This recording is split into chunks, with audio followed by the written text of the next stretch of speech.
Our body needs to adapt to the environment a lot. And instead of create an environment that adapt to us. And being adaptive also builds a resilience, also help your immune system to stay strong and resilient, and also more in the balance. The good part of trending diet is that at least we're starting to focus on what we need to put in our body to make us healthy, right? So I like the fact that we are paying attention to the diet in America or around the world. But the thing I don't like about it is that the restrictiveness of these diet, that there's a lot of food that you cannot eat. Granted, there are things that is probably not very good for you. But what really is important is that how you feel when you go on these diet, and how you incorporate back some of the good thing that comes from nature instead of processed. My rule of thumb is more like, if it's processed, how can we minimize it? And instead of just being restricted not to eat things from nature that grows from the ground. So for instance, that when we talk about carnivore diet, when a lot of time the carnivore diet can be helpful, not healthy, helpful for certain inflammatory disease such as IBD, Crohn's, or ulcerative colitis, we also need to know that we are human.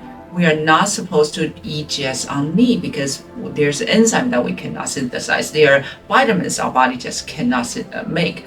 So a lot of time when we be so restricted, we're going to miss out a lot of things, and then it becomes another type of imbalance. What we need to do is, step one is how you feel about this diet before, in the middle of it, and after. So if you feel good about this diet, what else can we add in? Because our body needs to be resistant on a lot of things. So what can we start adding in? Because being restrictive is not a good way to keep our gut healthy. It's not a good way to keep our hormonal balance or immunity being strong. So what can we add in that is not overly processed, and that is also making us feel good? So a lot of time when we go on this diet, usually whenever I coach my patient on certain diet, I will always suggest 6 to 8 weeks for the dietary change. And after that, however, we do need to start to add certain food back, because if we don't, we're going to lose the tolerance and your body can react to it too drastically. So that's why I would say that listen to your body first, and then gradually add in the diet that is natural, nutritious, and minimally processed.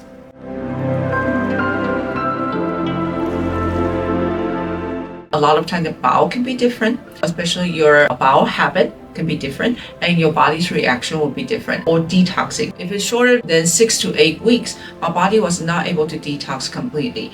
And then if it's longer than 8 weeks, then a lot of time we lose the tolerance to certain food, like carb.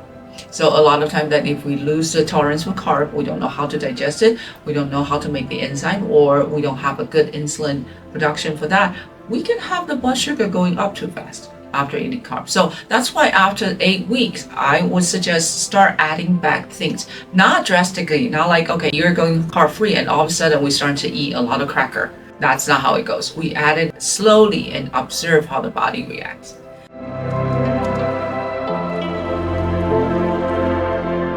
It's not necessarily allergy, but a lot of time our body can see this food supposed to be safe to ingest as hostile foreign substance. So we don't want things like that. Like for instance, the example of carb or rice. If you can stay not eating it for the rest of your life, that might be okay. But a lot of time, life situation changes. For instance, you need to travel, and all of a sudden that is the only thing that you can eat. Then if you don't have the tolerance, it can make you feel miserable. Promote something really drastic is because our body needs to adapt to the environment a lot. And instead of create an environment that adapt to us. And being adaptive also builds a resilience, also help your immune system to stay strong and resilient, and also more in the balance. If you like this video, please subscribe and follow me, and I'll see you soon.